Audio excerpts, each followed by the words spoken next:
How to log into multiple Gmail accounts on PC or laptop. Hi everyone, welcome to the channel. This is Rose and on this tutorial, I will show you how to log into multiple Gmail accounts using the same browser on your PC or laptop. So without further ado, let's get started. First, launch your preferred browser on your laptop or PC. Now, in the search bar, you need to type in gmail.com and press enter on your keyboard.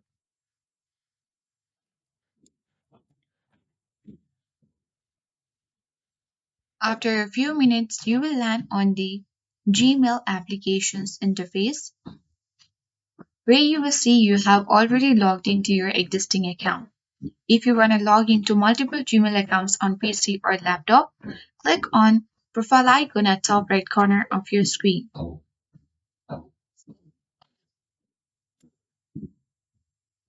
Now here you can see add account button. Click on it.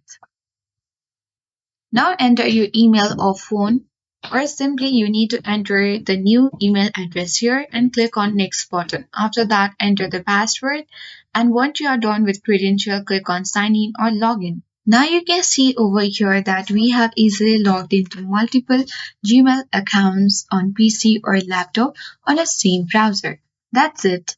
I hope this guide was helpful. If it was, then do like, share, comment, and don't forget to subscribe. Thank you for watching and see you in the next video.